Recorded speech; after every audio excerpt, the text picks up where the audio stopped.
problem. So anong plano niyo ngayon, sir, given na may ICC warrant against you, sir? The usual thing, I will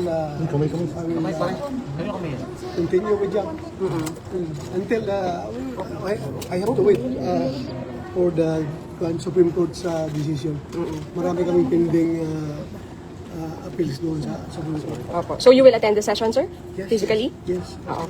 The public can expect you to see more of you kahit sa mga hearings, sa mga proceedings dito? Business as usual. Sana naman yung gustong hulihin ako ay hintayin rin nila yung Supreme Court na decision.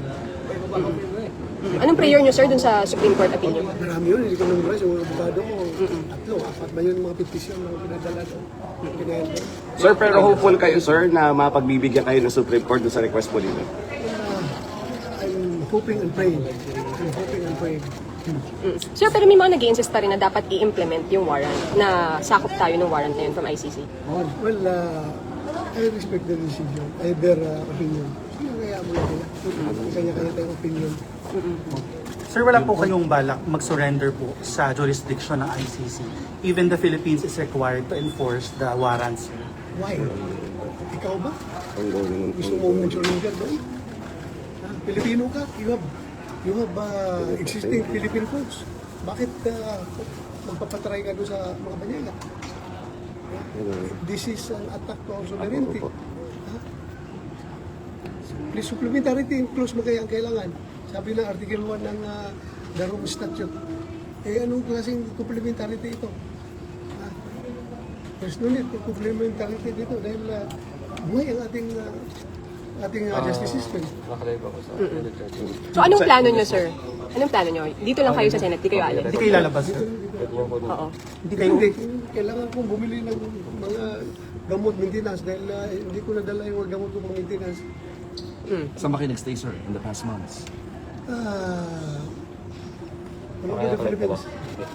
Sabi ni Senator Robin, nagpunta daw kayo ng bundok. Lahat.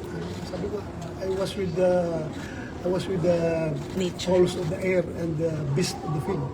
Sir, sama ng loob ka ba kayo this piece of thought, knowing na nag-coordinate pala sa Alam daw. Hindi ako plastic. Hindi magsabi na wala akong sama. Yung ginawa niya pagtataksil, hindi lang yung pagtataksil sa kanyang kulig.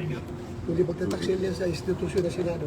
Siya pa naman ang pumirma ng resolution namin na dapat dadaan sa legal processes na nirequire ng Supreme Court na dadaan sa lower courts ng arrest warrant. Alam naman niya, pinakitaan siya ng warrant of arrest na galing ICC. Dapat tinanong niya saan dito ang corresponding local warrant of arrest. At saka wala siya sinabihan. Alam, but may design talaga na talagang gusto niya pahuli ako sa baba para hindi ako makaakyat dito, para hindi siya ma-unseat. Ganun. You feel betrayed, sir? You feel betrayed by SC Soto? Hindi ako magkipagplastikan. I've been betrayed. Nirespeto ko siya. Kahit na magkaibang kampo kami, pero ang respeto ko sa kanya, andyan pa rin. Andyan pa rin dyan. Matanda kasi ang senado sa akin eh. Kailangan term na siya. Pero sa ginawa niya na yun, malungkot ako. At hindi pa rin ako galit sa kanya. Hindi ako galit sa kanya. Malungkot lang ako sa ginawa niya. I'm sad. Yung pangunguna ni former Senator Trillanes sa pag-ICC na warrants, dapat matulisiwan na. Hayaan mo na lang siya. Kung yan ang gusto niya sa buhay niya, na papel. Okay lang. Sinunod daw niya yung hamon mo, sir. Ha? Para ikaw daw naghamon daw ng dati. Okay lang. Sige lang. Sir, worth it po ba yung paglabas ninyo kahapon? Kasi yung the past 6 months, kalmado kayo, walang naghahanap sa inyo, walang naghahabol sa inyo. Pero kahapon, isang araw lang kayo lumabas, pero yung habulan, yung pressure, yung stress po sa inyo. Everything happens for a reason. Everything happens for a reason. At mga desisyon niya ni Lord. Lahat na pangyayari sa ating buhay, siya nag-decide yan. Siya nag-design. So whatever happens to my life, after serving this country faithfully, after, since second lieutenant ako, yung buhay ko palagi nasa danger sa aking tutupad ng aking tungkulin. I serve this country faithfully. Tapos, pagkatapos na yung ganito mangyari sa akin, so if it is the faith given by God, I'm going to accept it. Sa si Lord ang masusunod. So ano- Pabayaan natin kay Lord ang lahat. Anong But you will reaction not niyo? surrender. Ha? Hindi po kayo isusurrender. Kasi absent. I only recognize Philippine courts, not the foreign court. Ayaw niyo So, maulit kung po maglabas- kay former President Duterte, ayaw niyo maulit. Sana naman. Not for President Duterte, not for me, but for every Filipino na dapat ang kanyang kapakanan ay pangalagaan ng ating gobyerno. So kung maglabas ang local court, sir, ng warrant against you, susunod kayo? Andyan na yan. Kung andyan yung decision ng court, we will cross the bridge when we get there. Ha? Sir, you have an appeal to the President? Huh? Nag-appeal kayo sa President? Yes. Lahat ng interview ko, nag-appeal ko sa kanya, Mr. President, sir, alam ko wala kang personal na galit sa akin. Alam ko yan. Wala kang personal na galit sa akin. So sana naman, bilang ama ng ating bansa, alagaan mo yung mga anak. Kami, yung mga anak. Alagaan mo lahat ng Pilipino. Sana, the role of the government is to take care of its people. Sana alagaan mo kami. Huwag mo kami ibigay doon sa mga dayuhan. Dapat doon sa kanya. Sabi siya, hindi lang para sa akin, kundi sa lahat ng Pilipino. Huwag niyo po ipagkanulo ang inyong kapwa Pilipino sa mga banyaga. At alam mo, sir, kung anong paghirap ko sa serbisyo. Ginawa kong lahat para sa bayan, hindi yun para sarili ko. Hindi yun para sa sarili kong kapakanan. Hindi ako nagpayama sa serbisyo. Nagtrabaho ng gusto, faithfully. Sir, anong masasabi? Kaya ito appeal ko dito Ano po? sa kanya. Hindi lang sa para sa akin, kundi para na rin sa lahat ng mga Pilipino na malagay sa ganitong sitwasyon. Hindi natin alam. Pagdating ng araw, ikaw rin, Mr. President, haharap sa ganitong sitwasyon. Ikaw rin, Mr. President, ang magkaproblema na ganito. Mamalaman mo. You will feel what I feel right now. Bakit kayo naiiyak, sir? Ha? Bakit po kayo naiiyak? Tao lang ako. Hindi ako robot. Hindi ako makina. Tao lang ako. How's your My family? appeal is sincere with the President. How's your family? And what do you feel, sir? Sabi mo kanina, kung nararamdaman lang ng Pangulo ang nararamdaman mo. How would you describe how you feel, sir? Very low. The lowest point in my life. Ikaw ba naman? Nagkapa ako ng gusto nga. I have said, yung aking servisyo talaga. Yung aking ideals ng PMA, courage, integrity, and loyalty, isinisabuhay ko yan. Lahat ginawa ko. Tapos, ngayon, ganito mangyari sa akin. Sir, Kaya na, ha? ano pong gusto niyong gawin ng Pangulo sa akin, sir, at this point in time? Isa na, huwag niya akong ipadala sa dahil. Yun lang naman. Kahit sa court dito sa Pilipinas, parit ng Pilipino, Mr. President, parit ng Pilipino, kung pwede lang. Kung meron akong pananagutan ko dito sa ating local court. Huwag doon sa Banyaga. Huwag doon. Ang appeal ko sa kanya. Natatakot ba kayo, sir? Na baka bigla kayong dalhin, damputin? Tao lang naman tayo. Hindi naman tayo. Despite sa aking mga pinagdaanan, the more I am humanized sa lahat ng trials, lahat ng hardship na aking dinain, the more na na-humanize ako. So, sir, ano comment nyo doon sa mga EJK na kinoconnect sa inyo? Allegedly kayo ang behind. Sir, sabi sa warrant po kasi may reasonable grounds daw to believe that you're involved in DDS and... That's their point. That's their point. May point naman din tayo. Ikaw ba, do you think may napatay akong tao sa EJK? Ha? Do you think meron ako inutusan na patayin mo yan? Ha? This is all about politics. Ha? Politics ito. Yung Trillanes nagalit sa mga Duterte, yung mga makakaliwa, nagalit sa pagtira ni Duterte sa mga komunista. At yung Sakim na Martin Romualdez na gusto maging presidente ng Pilipinas, sila ang nag-coordinate itong lahat para pabagsakin ang mga Duterte. Senator, bakit this is all about politics? Yeah. Kasi kung hindi ito politics, bakit hindi lang ako kasuhan dito sa local courts? Ha? You want us to banish from the Philippine soil. Yan ang gusto nila, kaya doon sila nag-file. Dito, kung gusto nila accountability, filean mo ako dito. Ang kaso sa Pilipinas. Wala yan mga Philippine courts na rin. Pero yung isang murder, walang pinail sa akin. Kasi alam nila wala akong pinatay na tao at wala akong pinutusan na patayin ninyo yan. Alam nila yan. Eh, yung mga taga-ICC na naniniwala sa kanilang mga fabrication, Sir, everything's fabricated. So, ano lang ang naging role mo, sir? Ano lang ang naging role mo? Ang role ko is para mag-lead sa war on drugs. Ha? And it doesn't mean pag war on drugs ay patayin lahat ng tao. Ha? Of course, kung buhay ng mga pulis ay nasa bingit ng kamatayan, ay dapat lipisan ang sarili nila. At wala akong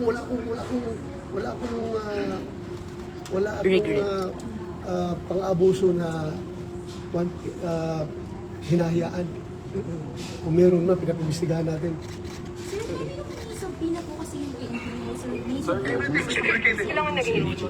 Pupunta po kayo, I think before po yun. Titingnan natin with the current situation, marami namang abogado natin na hindi ikadala. Titingnan natin. If ever maging local complaint yun, naharapin niyo po yun. Hindi sa CIDG, sir. Kasi it's a possible complaint daw. Sinasabi ko nga sa'yo, lahat ng basta sa local lang, harapin natin yan.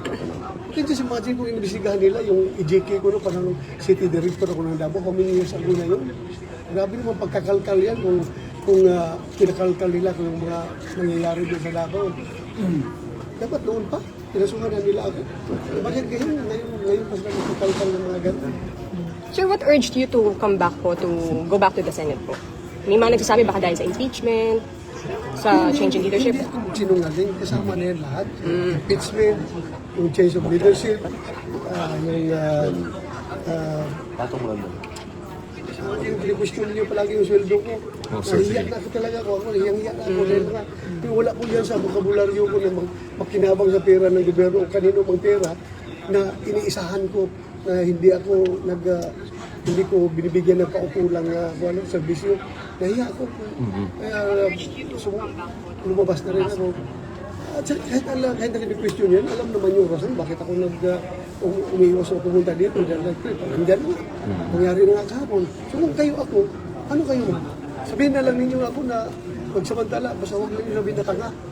Tanga mo ito sa bato. Alam na niya na may warrant na huli siya. Tapos, yun. Sir, how do you...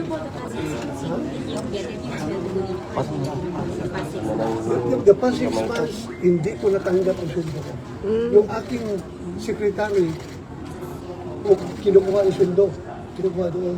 Paano ko makuha wala ko dito? Kinukuha niya pero yung later months na, hindi na niya kinukuha dahil nahiya na, hindi na kinukuha tapos.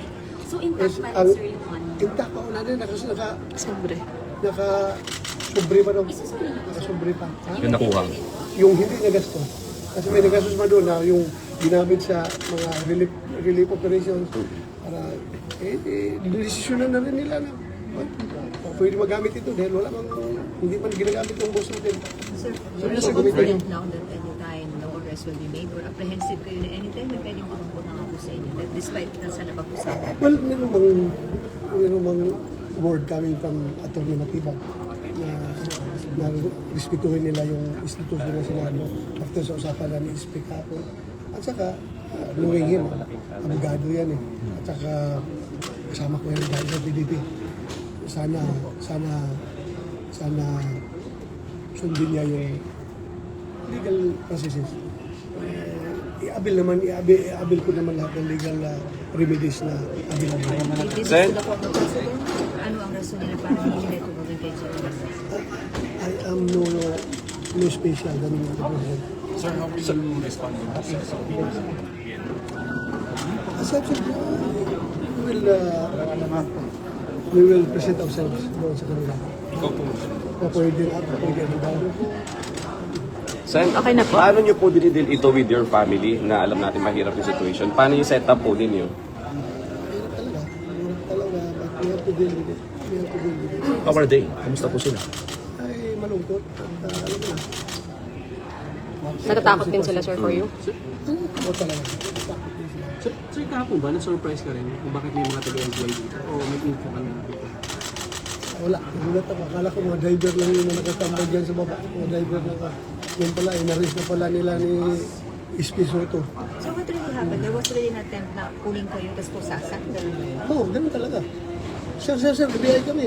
Ginawa ka naman gano'n. So, nagpupumiglas ako.